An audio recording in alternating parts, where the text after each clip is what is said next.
Hello, welcome to EXP Share, the game that helps you improve your Pokemon trading card game and help you step up to the next level. Um, it's been a while since I've got to do one of these videos in a while. If you got a chance to see our previous video on our Ultra Sun pack opening, feel free to go take a look at that. But it's been a while since I've done a video, and I've had a lot of questions that people have been asking me about how do I construct decks and stuff, so I figured I'd help share a little bit of my expertise about that. So just to make things easy, I'm using the Pokemon trading card online game to help show you how I build the stuff instead of doing any physical cards in my hand, because then I'd have to, have a nice dedicated table and some nice lighting and stuff. So this is a little bit easier. So first thing, when you are constructing a deck for Pokemon, is you're going to need to remember, are you playing standard format or are you playing expanded format? That's all going to decide on what cards what cards are available to you. Standard format is kind of the more popular one because it runs pretty much all of the latest and greatest card packs. As to the timing of the recording of this video, that is currently the Breakpoint and Breakthrough booster packs up to the current Ultra Prism set. So basically anything that's been released within basically the last 2 years or so, I would say. Everything's pretty concurrent, but come September, there will be another standard rotation, and we'll see what gets rotated out of standard. The other format that a lot of people also play to is expanded format. That's a set that you can use anything from the black and white series up to current. So that gives you a much larger range of cards to work with when you build your deck. But do keep in mind when you're building your deck what tournament you're going to. Is it a standard format? Is it an expanded format tournament? Because that will determine everything that you build. So also on that note too, just a quick little endorsement here, I guess. If you do play the Pokemon trading card game and you live in the Prince George area or just towards the outskirts, like in Quesnel or Williams Lake, and you happen to be in town, feel free to stop by GameQuest. Saturdays at 1 o'clock is our usual expanded format tournament. We're more than happy to have any newcomers come join us. We welcome anybody, whatever play skill you are, whether you're brand new or you're a veteran player.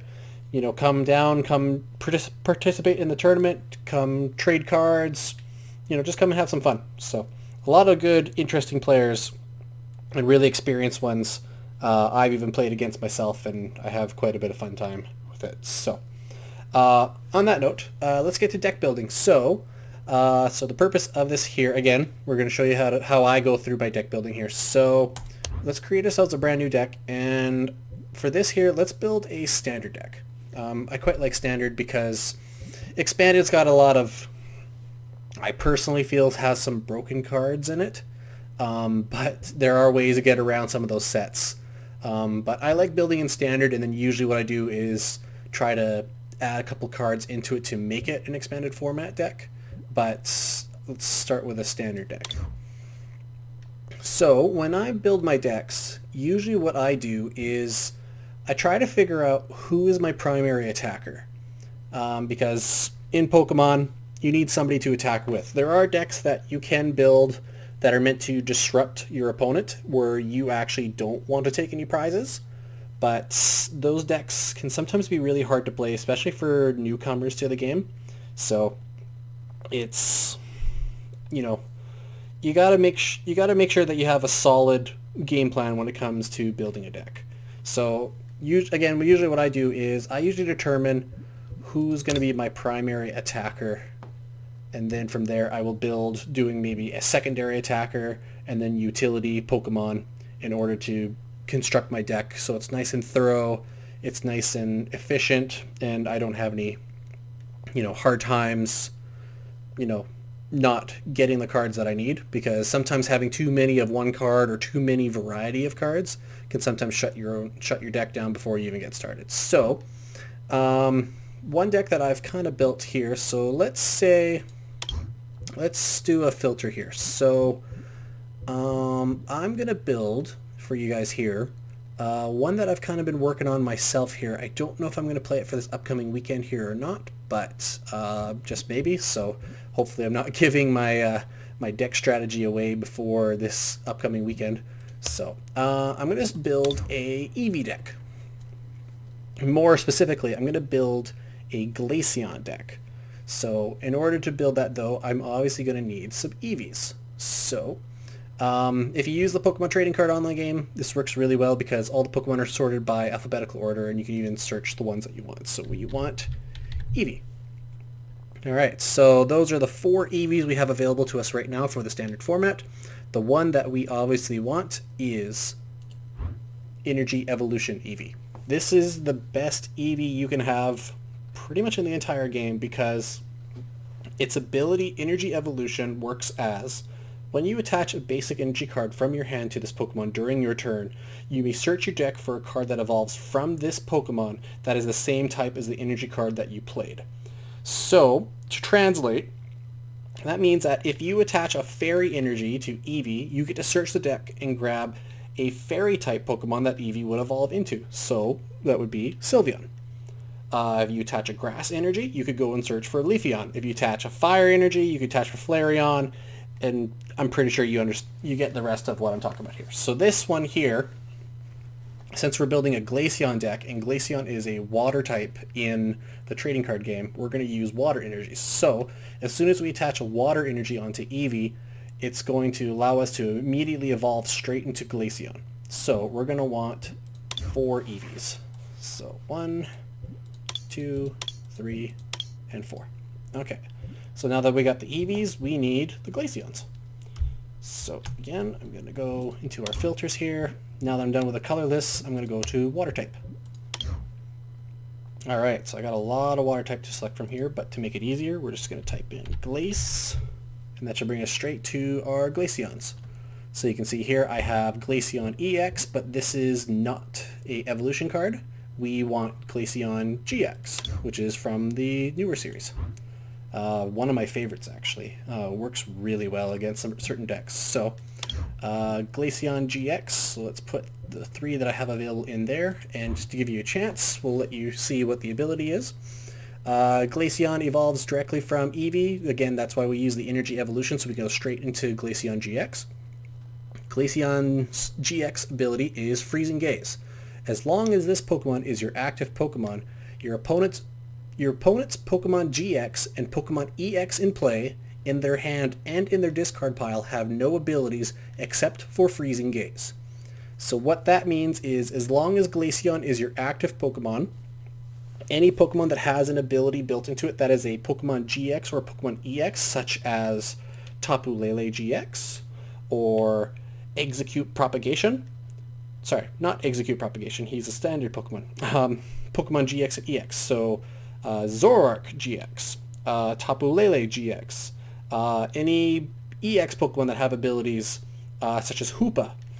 As long as Glaceon's in play, their abilities are no longer active, or they cannot use their abilities. So it doesn't matter if they're in play, if it's in their hand, or if it's in the discard pile. So essentially, Glaceon helps you lock down your opponent. So that's why I want to use Glaceon, because a lot of the meta decks right now, like Gardevoir and Zoroark, all basically rely on abilities. So we want to shut down their abilities as quickly as possible.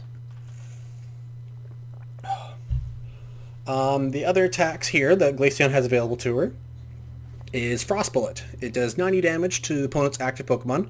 The attack is, this attack does 30 damage to one of your opponent's benched Pokemon. Do not apply weakness or resistance for benched Pokemon. So for one water energy and 1 double colorless. So what that does is, obviously it does 90 damage to your opponent's active Pokemon, and you can deal additional 30 to one of their bench Pokemon. So it can help to, snipe some smaller Pokemon that maybe haven't evolved yet, or to add some damage onto an opponent's benched Pokemon. And then if you can force a switch with Guzma, then in theory you could knock out 2 Pokemon that both have 120 health each if you manage to switch them around and then do the same attack again. Glaceon GX attack. Polar Bear GX does 50 times. So the exact same energy cost as the regular Frost Bullet. This attack does 50 damage for each damage counter on your opponent's active Pokemon. You cannot use more than one GX attack in a game. So very similar to Tauros GX, but kind of the reverse. Instead of being for every damage counter that is on, say, Tauros, this one is for every damage counter that's on your opponent. So in theory, there are a couple EX and GX Pokemon, but you could knock out pretty much any Pokemon as long as they have 3 to 4 damage counters on them, because then you can do 150 or 200 damage. So that would take out most Pokemon that are available in play. Now, granted, there are some Pokemon that maybe have 210 health, 230, but if they already have, 40 damage equipped to them already, 40 damage on them already, doing an extra 200 will probably more than less knock them out. Glaceon, however, does have a weakness to Steel type because it is a Ice type, so we have to be very cautious about playing into a Metal deck, such as the Duskmane Necrozma, which is a very popular deck right now. So that's one thing we're going to have to keep an eye out for. So Glaceon is our primary attacker. That's why we have the Eevees. Now, how about a secondary attacker, or in this case, how about a secondary attacker that also works as a support? So what we're going to do here is we're going to switch from the Water type and go to Dark type. Now, there's probably got a couple of you right now who are already thinking, maybe some usual players already know exactly what I'm going to go for here, and you're pretty much right. We're going to go for Zoroark GX. He's a really good primary attacker, especially considering he's good for a secondary attacker, considering that his attack only requires 2 colorless energy. So we can easily use him in this Glaceon deck that we're building, because we can attach 2 water energies, or we can attach a double colorless in order to use his Righteous Beating. But the main reason why we have him in the deck here is his trade ability. So once per turn, before we attack, we can discard a card from our hand. If we do, we get to draw 2 cards. So not only is he a good attacker, but he's also a good, I call him a support Pokemon. So he essentially helps us kind of keep our hand, flowing with some new cards into it in order to keep everything running. So we're going to put Zoroark GX in. We're only got the 2 right now. So without Zoroark, we also need some Zoras, because we need to be able to evolve into it. So let's see what we have available for us. So we have the regular Zora that comes from, I cannot remember what set that is right now. Shining Legends, I believe. So we have regular Zora. We won't be using it as an attacker. It's just, essentially, we need it just to evolve into Zoroark. So we'll see what other ones we have available to us here. This is just the alternate artwork one of the exact same card you saw previously here. And then what else do we have available to us? Moonlight Madness and Dark Edge, but because we don't play any dark energies, we're not going to be able to use these attacks. And that's the same thing with this Zoroark, so really, we probably would just go for one that's maybe got the most health, but since they all have the same attack, this exact same health, we're just going to go with the Zoroarks from Shining Legends or this promo version. So we're running 2 Zoroark GXs, so let's run 2 Zoras. Okay, so now we have Eevee, Glaceon, who's our primary attacker, Zora, who is our support Pokemon, but also our backup attacker. But we could definitely use some more Pokemon, maybe some more that definitely would keep us flowing. So obviously one of the best Pokemon that you can have in the game right now, which a lot of decks all run, is very obviously Tapu Lele. Tapu Lele is pretty much a card that just about every deck has to have. Now there are some decks that you can play without this, but a lot of the top meta decks, the top tournament winning decks, you will obviously see will run Tapu Lele GX because its Wonder Tag ability is fantastic. When you play Tapu Lele from your hand onto the bench, you can search your deck for a supporter card, reveal it, and then add it to your hand. So a lot of people will use this Wonder Tag and search for a draw supporter, like maybe Professor Sycamore, maybe for N, Or the most common one is they will search for Bridget, which will allow them to bring more Pokemon to their bench. Tapu Lele also uses a double colorless for its primary attack, Energy Drive. Does 20 damage for each energy attached to both the active Pokemon... This attack does 20 damage times the amount of energy attached to both active Pokemon. So, if you have 2 energies on Tapu Lele to use the attack, that's already 2, so that's going to be 40 damage. And then you add on, for every energy on your opponent's Pokemon, another 20 damage. So usually, beginning hand, you could probably be doing 40, 60, 80, depending on when you use Tapu Lele to attack. But she's not our primary attacker. She's more here for her Wonder Tag ability. But she's also useful because she does actually have a decent attack. So, we're going to add 2 of her in the deck. So right now we have 13 Pokemon, and that's all we can start off with. I do think that this deck build, I did have one more that did help us out here. So we are going to go back to water types. I have psychic types still selected. Okay, so we're going to go back to water types here. So, going back to our deck builds here. So I have my primary attacker, Glaceon. I have a secondary attacker, Zoroark, who also has a very useful support ability. I have my support Pokemon, Tapu Lele, to help me get the Wonder Tags, and also can be used as a backup attacker. But we need one more thing, kind of like a utility, maybe something a little more defensive. So, probably one of the best things to do, because if you're going to be running into a lot of other EX, GX Pokemon, you might want to have some sort of barrier or some sort of defense to take them to stop their attacks. So that's where Alolan Ninetales comes in handy.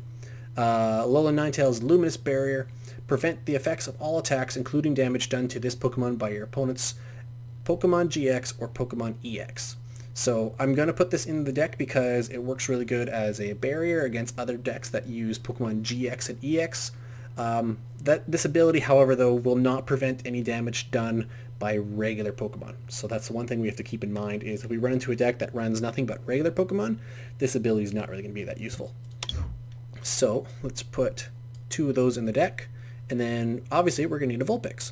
So probably the best Vulpix in the game is Alolan Vulpix from the Guardians Rising set. The reason why is because for Beacon is a free attack. That's what this little gray symbol is. If you ever see it, it means that you can do this attack for free. It does not require any energy in order to use the attack. And what we get to do is we get to search the deck for 2 Pokemon, reveal them, put them into our hand. So it can be very useful, especially in one of the beginning turns of when you play the deck, because you could purposely put Alolan Vulpix out. If it gets knocked out, that's okay, because we're only going to lose 1 prize if it gets knocked out. But we can use Beacon to search the deck for 2 Pokemon, such as Zoroark, or Glaceon, or Tapu Lele, and we can add them to our hand so we're ready to go for next turn. So let's put 2 of those in there. That gives us 17 Pokemon. Let's see. What I also could do is I could throw in Alolan Ninetales GX, but it's not really our primary attacker. It's not really a secondary attacker for this deck. It still would be useful because we could use Ice Path GX. It could come in very handy. So I will think on that. But I think for now we will stick with what we got. So we really can only start off with 4 Pokemon. So when we start the game, we'll start off with either an Eevee, we can start off with Zora, we can start off with Tapu Lele, which we don't really want because that's really bad. And then we could possibly start with Alolan Vulpix, which actually wouldn't be too bad. So we have our Pokemon, and we currently have 17 cards in the deck. Before we go to our trainer cards, let's make sure we put our energy in. So this deck is obviously a water deck, so we're definitely going to need some water energies, because Eevee will not be able to evolve straight into Glaceon if we don't put any basic water energy cards in, because we want to use that energy evolution. So let's put the energy in. For me, I usually do about 12 energies is usually my max number that I put in, but I believe for this deck here I'm going to put in a total of 13. So I'm going to put in 9 water energies because I want to be able to get a water energy to attach to Eevee. And the other energies I'm going to attach are the double colorless, because then that way we can apply it to Glaceon, we can apply it to Zoroark, we can apply it to Tapu Lele, and we could even apply it to Alola Ninetales as well. So that'll work out fine. So that gives us 30 cards, so we have another 30 left to go to build on our deck. So let's go to our trainer cards here. So again, when it comes back to deck building, you want to make sure that you have a consistent deck. If your deck's not consistent, then you're going to have a hard time playing with your deck. You're just going to end up having cards where, you'll get maybe one piece of something and you're waiting for that next piece, but then you get something else. So we want to make sure that your deck is consistent, and if it's not being consistent, we want to force it to be consistent. So that's where our draw supporters will come in handy. So that's usually what I put in the very first thing when I do my trainer cards, is I go straight to my supporters and I put them in first. So trainer filters, let's go to supporters. Alright, so our draw supporters, newest card that just came into the format, Cynthia, is really good because we get to shuffle our hand, we get to draw 6 cards. So that's actually not too bad. That means we get to save any cards that might be in our hand, put them back in the deck, and then refresh, and then get 6 new cards. So I'm going to put 2 of her in the deck. We will put, we'll put a Cyrus in here, Cyrus Prism. Prism cards are kind of return of some older cards that were in an older format before I used to play, but Prism cards are, you can only have 1 Prism card of the same name in a deck. So I can't have more than 2 Cyrus Prism cards in a deck. I can only have 1 of these. As soon as I use the card 2, it'll go to the Lost Zone, which essentially means it's removed from the game. So as soon as it gets used, it's removed. But this one is pretty interesting. So we can only use this if our active Pokemon is a Water or a Steel type Pokemon. Your opponent chooses 2 benched Pokemon, shuffles the others, and all cards attached to them back into their deck. So this could work good for a possible setup to maybe have a possible win. Like maybe we get rid of, if they only have 2 bench Pokemon, maybe we get rid of them or get rid of some stuff that's annoying on the bench. So I'm going to throw one of those in there. But I just realized that I got off topic here because we were talking about draw supporters. So I'm going to start with our other main draw supporters that are really useful. For this particular deck build, I'm going to put in 2 Ns. Ns work really good because we get each player both shuffles their hand back into the deck and then draws equal to the number of total prize cards they have. So this works really good for if you happen to be behind, you can reshuffle your hand, you can get 6 new cards. This also works great for if your opponent is ahead of you and maybe only has 2 prize cards left to go. We can force them to shuffle their entire hand back into the deck and they can only get 2 cards back. So this works sometimes good as a counter against opponents that might be ahead of you. So let's put 2 of those in there. The other supporter that I put into this deck for a draw support is, if I can remember, who am I forgetting here? You could put in Professor Sycamore, but I don't really need him for this deck because Professor Sycamore forces us to discard our entire hand and draw 7 cards. And he is a really good card, especially in the situation where I could use him with Aqua Patches. But this deck, sometimes you want to make sure you want to hang on to all your pieces and not use them up before the game is done. So I'm not going to use Professor Sycamore. Cynthia, and I'm trying to recall who the other supporter is that I usually put in here for draw support. We could put in Lily, but Lily only works good really on the first turn. We draw until we have 6 cards in our hand, so if we have a really low hand, we could draw until we get 6 cards. Hala wouldn't be a bad choice, but he only works good for if we end up using our GX attack to get more cards, so he's not really meant for this particular deck. Okay. Well, I guess then, I guess I'll put in another N, and then maybe I'll throw in a Lily, because it could be useful. Alright, So we got some draw supporters in here, so that way if our hand gets stuck and we need to reshuffle and try to get stuff moving again, we could use Cynthia, we could use Lily to get more cards as long as we don't have 6 or more cards in our hand, and we could also use N to force both us and our opponent to reshuffle. This deck here, because we're running Tapu Lele and we're running a lot of basic supporters, we want a very quick setup, so we're definitely going to want to use Bridget.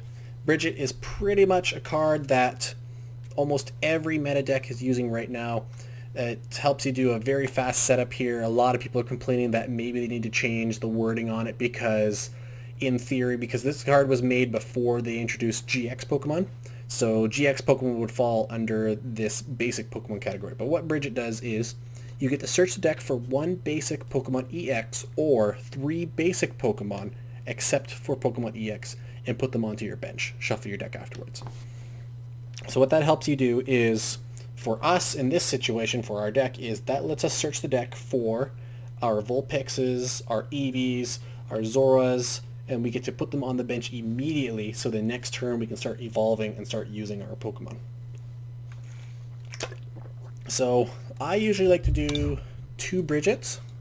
That way, if one of these gets prized accidentally, we'll still have access to one of them using Tapu Lele. So, with that there, we got Bridget, we got Cynthia, we got Cyrus Prism, we got a Lily, we got N. Let's start putting in some stuff here, some other stuff. Glaceon works pretty good because his ability on his card is we look at our face down prize cards, we put one of them in our hand, and then we shuffle Glaceon back into our remaining prizes and put them back face down. So he works good for if, say, we figure out that one of our Glaceons are prized and we need it, or we need Zoroark and it's prized. We could play Glaceon, we could look at our prizes, we could take a card that we really need, and then Glaceon will take its place back among the prizes. So we'll put him in there. Since we're playing a water deck, I threw Lana in here because she works pretty good. She heals 50 damage for each Pokemon that has any water energy attached to it. Since we're playing a water deck and we have a bunch of basic basic water energy in the deck, if we have one of these on a Ninetales, on Tapu Lele, and they've all taken a little bit of damage, as long as they have a water energy on them, they can heal 50 damage. So this might help save us one time. Since we're using Zoroark, Mallow is going to be really helpful for us. Mallow lets us search the deck for 2 cards, and then we put those cards on top of the deck. Since Zoroark GX allows us to trade, so we pitch 1 card and we draw 2 cards, we want to purposely use Mallow ahead of time, search the deck for 2 cards, put them on the top of the deck, and then we use trade to draw those 2 cards that we want. So we're going to put 2 Mallows in. What else could we put in?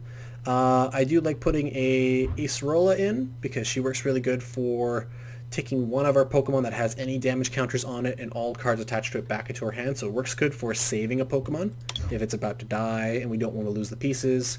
So we'll put one of those in there. I think for supporters... Oh, actually, and last but not least, we'll put Skyla in. Skyla works really good because we can search for any trainer card, we reveal it, we put it in our hand, and we shuffle the deck afterwards. So we could use Skyla to search for another supporter, or we could go and search for a regular trainer card such as Aqua Patch, Float Stones, whatever we need. So she works really good for grabbing something when we need it. So with that, let's go off the supporters and let's look into our items, our stadiums, and our tool cards. Alright. So, this particular deck here, since we don't really have anything that allows us to do free retreats, I usually throw about 3 float stones into this particular deck because I want to be able to sometimes move things around in order to get a better opportunity to attack stuff. We want to definitely throw in a field blower because it works really useful against other opponents' decks, or maybe if we need to detach a float stone off of one of our Pokemon, maybe put a choice band on. So we'll put a field blower in, and on that note, let's grab ourselves a choice band. So I'm going to put 2 into this deck, so that gives us 5 equipment cards, and we are down to 9 cards left. So next thing I want to put in is Aqua Patch. Works really good, especially if you're running a water deck where you can attach a basic water energy from your discard pile to one of your benched Pokemon. Works really good for powering up a Ninetales or powering up Glaceon. So we'll put 3 of those in. And we're down to 6 cards left. Let me see what else we could put in here. We can throw in 2 Evo Sodas because we do use a deck that uses evolving Pokemon. So just in case if we have a Zoroark and we're waiting to get a Zoroark GX out and we can't quite get it out yet, Evo Soda would definitely help us out. So I'm going to throw 2 of those in there. We're down to 56, so we have 4 cards remaining that we can put in this deck. So let's not forget our Ultra Balls. So let's put 3 of those in, because those are very helpful for searching for Tapu Lele or searching for a piece or a Pokemon that we specifically need. So at the cost of discarding 2 cards, search the deck for any Pokemon we need. A lot of players use 4 of these. I personally like only using 3 because I sometimes feel leaving that 1 extra card will help us grab an extra card for the deck, so we don't have to max out at 4. We can easily run with 3. Alright, so we have spots for 2 more cards. Just trying to think what else we could need here. We don't have any stadium cards yet. So let's go to stadium.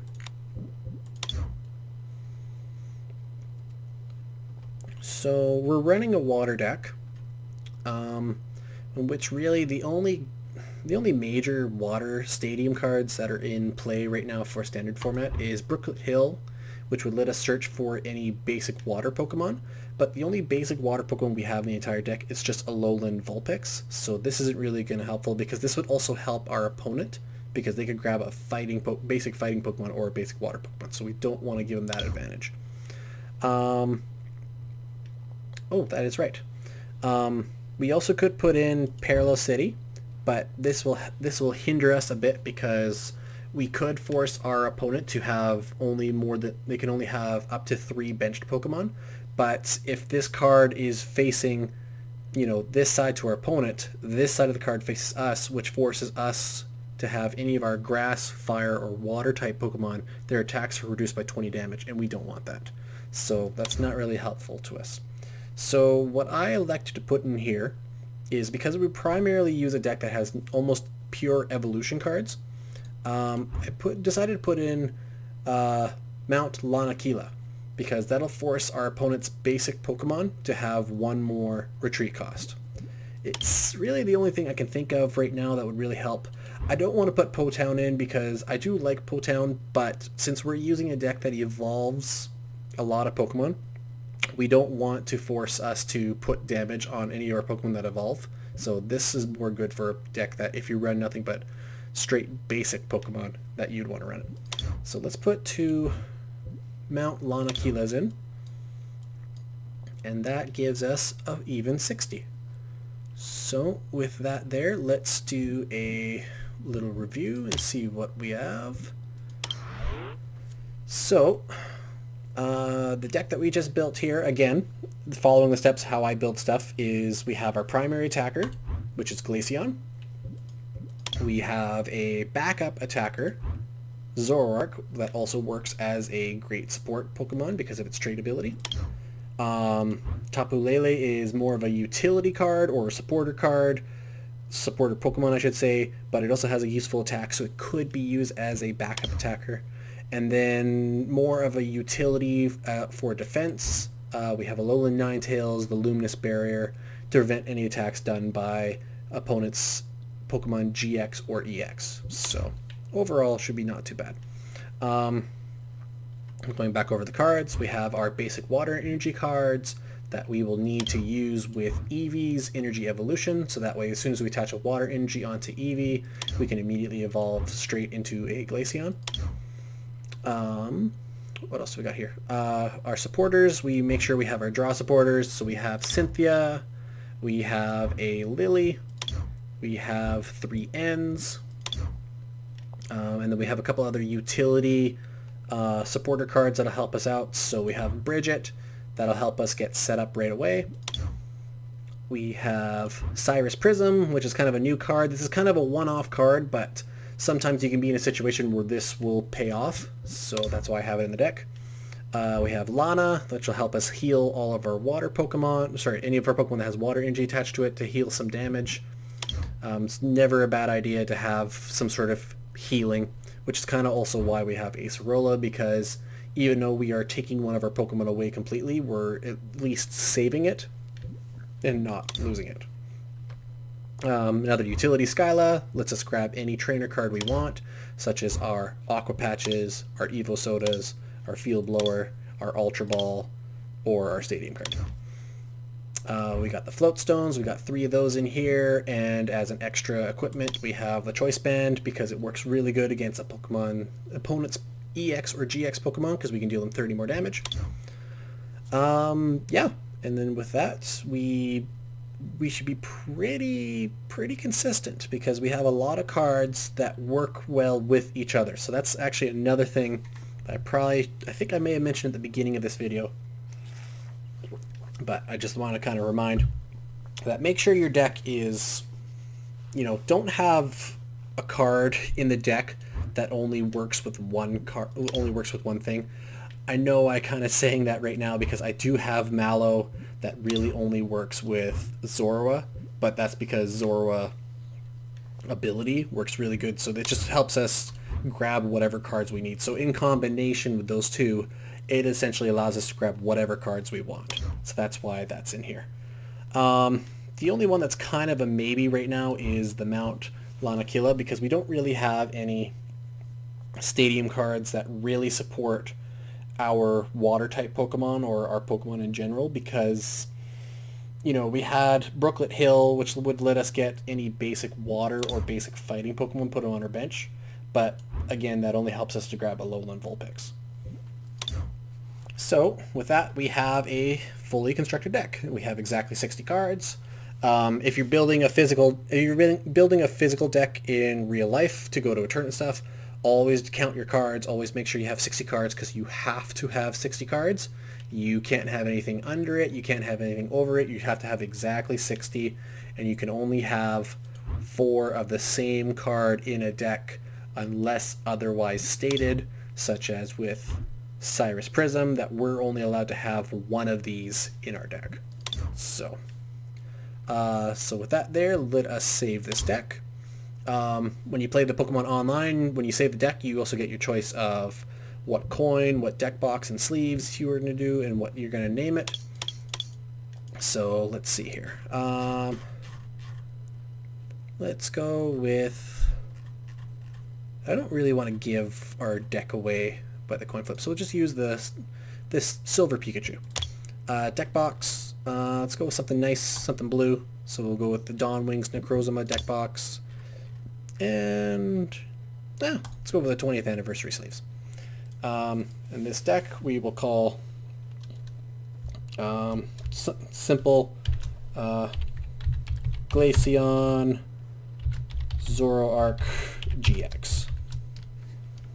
And then maybe we'll put a Game Quest. Oh, we don't have enough room for that. Alright. Well, there. Let's call it Glace Zoro Game Quest TV. I'm missing an extra T in there, but that's fine. Alright, save it. And now here's the next important part. When you build a deck, make sure you test it. So that's why I like using Pokemon Trading Card Online. It helps me test a deck before I go and physically play it in real life. So usually what I do is I try to make sure I have the same cards available to me online as what I have in real life. So all these cards here I actually do have, so this would work great as a test. So let us go and do a versus test. So as you can see here, I actually had this deck built previously, but I wanted to run through it brand new to show you guys how I built the deck. So it should be pretty much the same. I don't think there's too many changes in it because... Oh, you know what? We forgot Guzma. I was missing something completely that, must be in the deck. So, but otherwise, you know what? This deck is built still almost... Oh, that's why.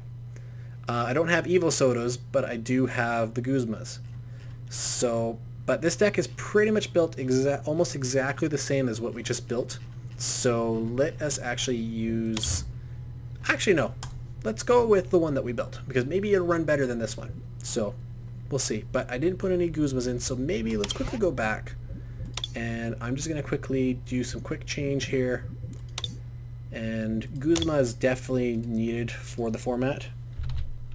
So, as long as I have 2 or 3 in here, that's the usual warning that we've exceeded 60 cards. Eliminate 2 cards.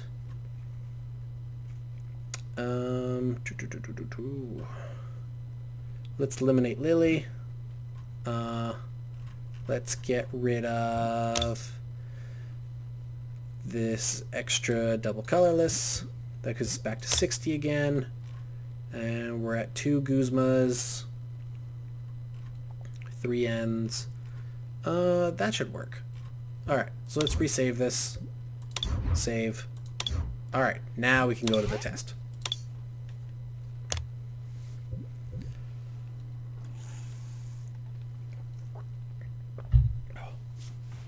Alright, so what I'm going to do here is, as I play the deck, I'm going to try to explain my thoughts as I play the game, kind of to give you an understanding of how I picture a battle as it's happening, what kind of plays I'm going to try to set up for. Every deck runs slightly a little different compared to the other stuff, but, one thing that I recommend to people who are especially learning the game or a little more advanced stuff, always think 1 turn ahead. Always think, like, what is my opponent going to do? How are they going to react when I play this? So it helps you to understand the mechanics of the game, how to set stuff up properly, and don't forget, everybody does make mistakes. I might make a mistake when I play this deck. I could have a simple flaw that maybe I was supposed to play a certain card a certain way, and I accidentally play it the wrong way.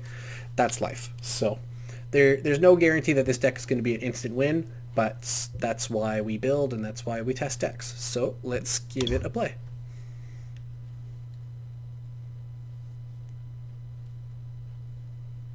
And hopefully I can find myself an opponent, because usually it doesn't take that long.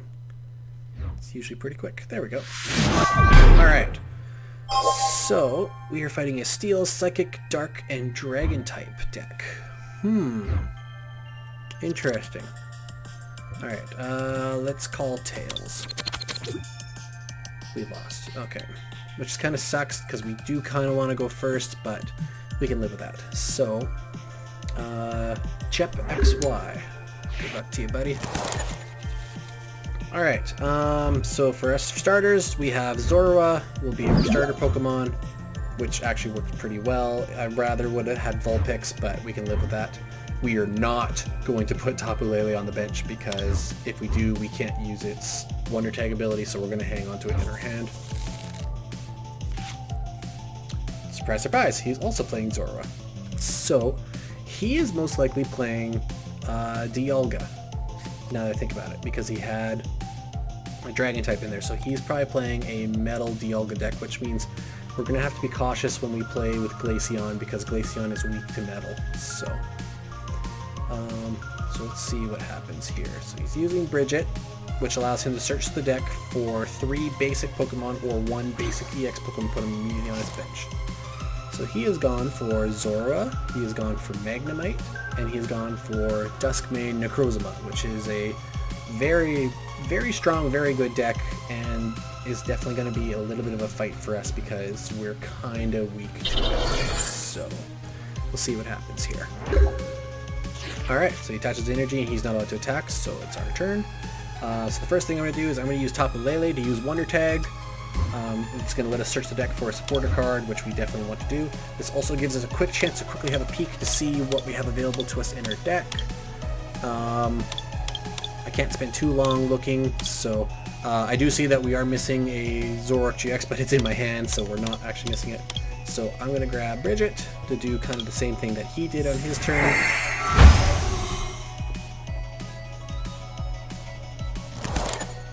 So I'm going to play Bridget. That's going to allow me to search the deck for any 3 basic Pokemon I want, or a basic EX. I really only have a couple options here, so I'm going to go Eevee, I'm going to go Vulpix, and now that I notice that we are missing a Zora, so it is definitely prized, so it probably wouldn't be a bad idea to grab maybe another Eevee. Okay, so there's a possibility that he could use Zora next turn, but I'm going to play a Water Energy. I'm going to retreat my Zora because I want to keep it alive. So I'm going to retreat it into Alolan Vulpix. Since Vulpix's beacon doesn't require energy to use, that works great for us because we're allowed to attack on our first turn. So I'm going to search the deck for 2 basic Pokemon. I'm going to grab Alolan Ninetales, and let's grab a Glaceon, because I don't really need anything else right now at this point. So we'll hit done, go through our hand, and that'll be the end of our turn. Alright, so his turn. Oh, I just noticed that we're both using the... Oh, actually, sorry, I'm using different sleeves, but we're both using almost the same color boxes. Alright, so he's definitely going to be wanting to evolve Zora into Zoroark GX if he has it available to him. He's going to want to use a rare candy to evolve his Magnemite into Magnezone, which has an ability that before he attacks, he's allowed to attach as many metal energy as he wants per turn. He's going to use Skyla. I'm probably going to guess to search for a rare candy. That's if he has Magnezone in his hand. He does get rare candy. So if he does use rare candy, that'll confirm that he has a Magnezone in his hand. But that does not look like the case. Oh, maybe spoke too soon. Alright, rare candy. Alright, Magnezone, Magnetic Circuit. He can catch as many metal energies as he wants from his hand. Ultra Ball. To grab Zoroark, which is fine because he'll play it. He'll probably attack with it.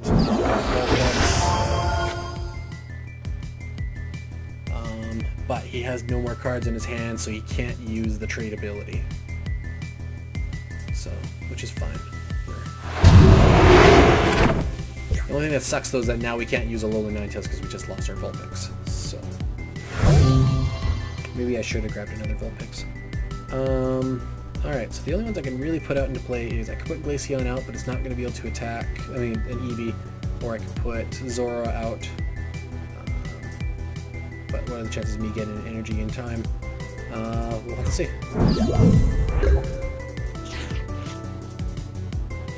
Alright, Mount Lanakila. Okay, well let's put Zora out. Let's get our Glaceon in play. Now, I could use a Guzma, but let us maybe trade a Water Energy away, and we'll see what we get with that trade.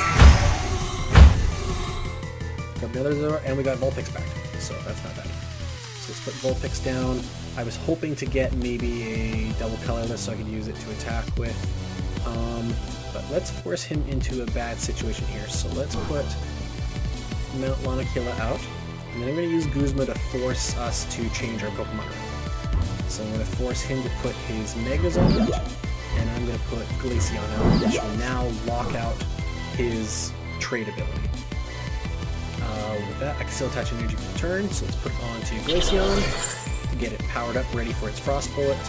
And with that, I can't attack, I can't do anything else, so I will activate the turn. So, interesting battle so far. You know, he may have taken a prize already, but, you know, this game is far from being done. Professor's Letter, which will give him 2 metal energies. What is he going to do with that? He could put them on Magnezone to retreat. No, he's going to go for Zora instead.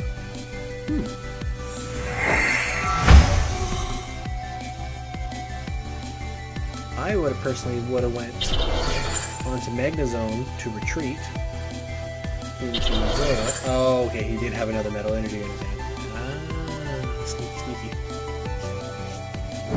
Use that to retreat. Now he's got Zoroark. He'll attack me. The good news is Glaceon will live. Let's just hope I can get his deck colors. I got an in. So, let's see. Let's put a little out. I don't have that as Zora, so I'm going to use trade with my other Zoroark.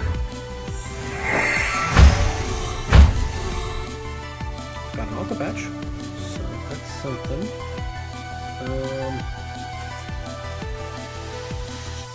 I think the safest thing to do right now is let's get a water energy on a little Ninetales.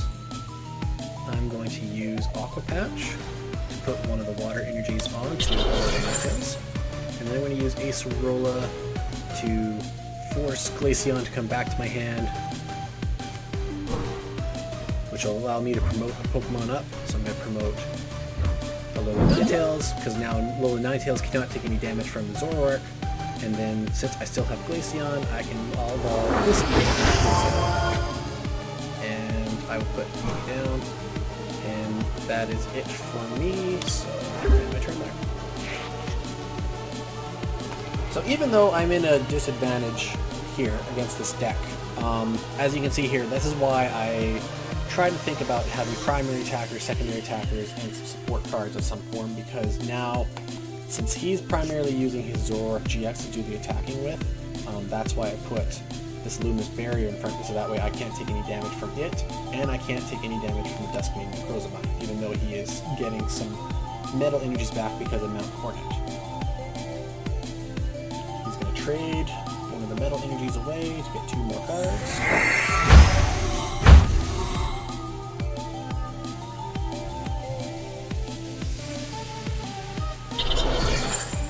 Plays a metal energy. Using Sycamore to get 7 new cards in his hand.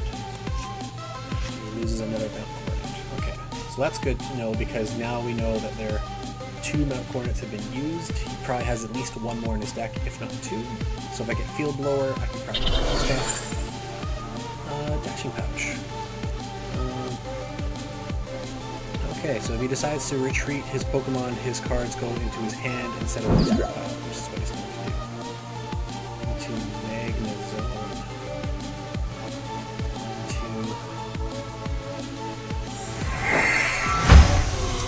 Okay, I see what he's going to do.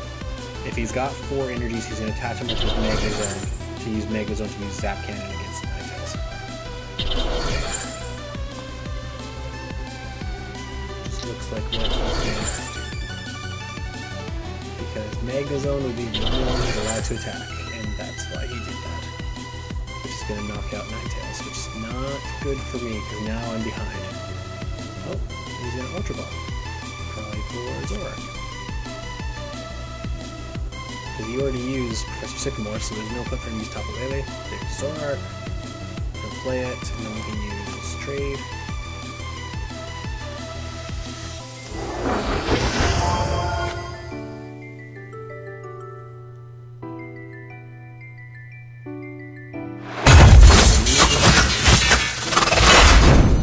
Okay. The bad news is I lost a Pokemon and I lost 2 water energies. He gets a prize. The good news is I can move Glaceon back up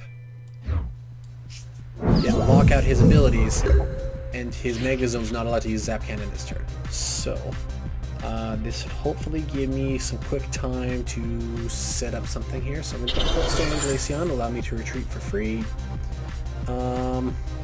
Let's use Zoroark's Trade. Actually, no, hang on. Let's wait for that. Let's go Water Energy on Glaceon, and then I'm going to use N to force us to both reshuffle our hands.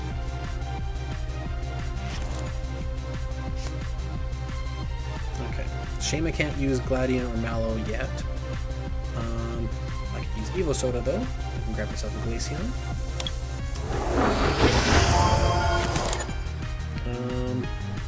Alright. So I've lost my Vulpixes, And I don't have anything, unfortunately, in my deck to bring them back, so I can use trade on Alolan Ninetales. 2 Mallows. Alright.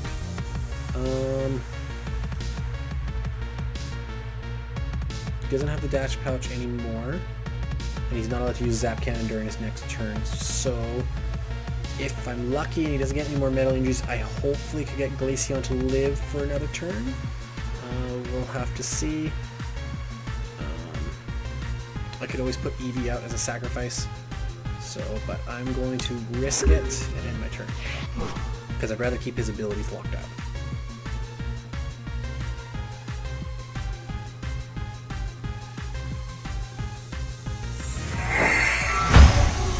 Circuit. He's going to start attaching onto Duskmane Necrozma. 2. If he gets one more, he could do 120 damage to me with his Claw Slash. Oh, crap. Alright, I think this might be a bust for us. Because now with Mount Coronet, he can get 2 metal energies back to his hand with the use of Magnetic Circuit to put them onto Duskmane Necrozma, which can do 220 damage to me. And since Glaceon takes double damage from Steel type, it's going to be a lot of damage. Pretty much an instant knockout on Glaceon.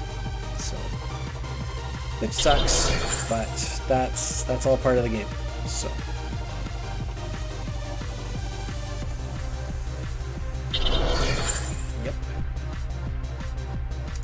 Go for the attack. Oh, never mind. So you need Cynthia first.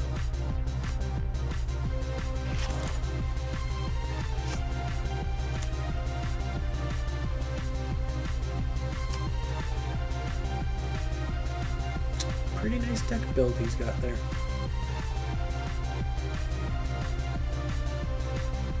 Yeah, this is a shame. But hey, that's why we build the decks, we test them. Because, you know, you're never guaranteed to win every single time. There will always be a deck that counters you, even if it's a deck that maybe you're very favorable against. If your deck doesn't perform and starts to fail on you, or you misplay and you don't get the cards you need in time, a deck that might be weak to you can sometimes overtake you. So,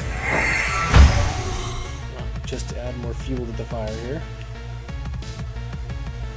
Some more metal energies.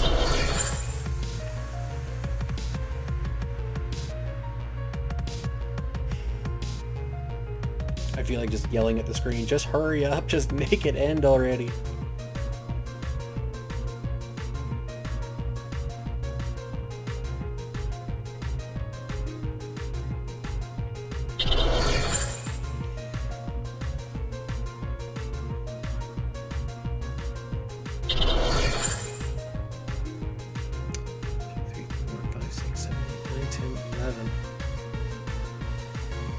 Probably only missing 1 metal energy in his entire deck. Really? Do you really need to put that on?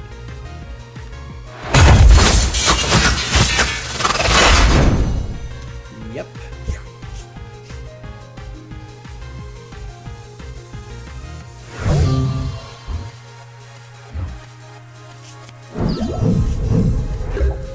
Alright, I think we're pretty much done. I don't think there's anything I can do here. Unless I have a double color that's in the deck, but I can't do that much damage to him, so unfortunately I'm going to have to call a concede on this one. You know, we built the deck with best intentions, but unfortunately we ran into our one weakness right off the bat, so, you know, that's not to say that this deck is horrible. It's just that we were lucky because we ended up running straight into our weakness. But let's have a quick peek at his deck build here, because it was actually quite interesting. So he does do a 2-line split Zora with Zoroark GXs. He does Magnezone. He doesn't have a Magneton to evolve in between, so he's very reliant on his rare candies. He also runs 2 Tapu Leles, just like our deck. He has 2 Duskmane Necrozamas. He does have the Dialga GX in there because he obviously wants it for use with his Timeless GX. And then he's got the Solgaleo Prism card. So, yeah, overall not a bad build. Very nice. A lot of energy in there. He had, oh wow, he had 14 metal energies in his entire deck. So, which isn't bad because his deck is meant to get metal energies out with Magnezone. So that was a really good deck build. So, yeah, good for him. So, which is a shame for us, but that's why we do this. So, anyway, that has been this episode of Experience Share for you guys. If you have any questions or concerns, or if you need any tips about deck building or how you can improve upon your game, feel free to leave your comments in the comment section below. And don't forget to subscribe to GameQuest TV, where I'm definitely going to do my best to get some more of these videos out here for you. Maybe a couple more, maybe some more deck builds, so that way you can see, maybe not just Glaceon, but maybe we could run, I don't know, maybe the Marshadow deck that I took to Vancouver Regionals. It played pretty well, so I can show you definitely that. I can definitely do some more deck building. I can show you some matches and stuff like that. So if you really like this content, please subscribe, leave a comment section below. Don't forget to leave a like. And with that then, have yourself a awesome week, and don't forget about the expanded tournament every Saturday at 1 p.m. at GameQuest. That's if you live in the Prince George area or any of the surrounding communities. We're more than welcome to accept any new players, whether you're young, older, if you have no experience with the game, or if you are experienced. We welcome anybody with any skills. More than welcome to come down, trade, and play with us. So with that then, have yourself an awesome day, guys, and we will see you on the next episode.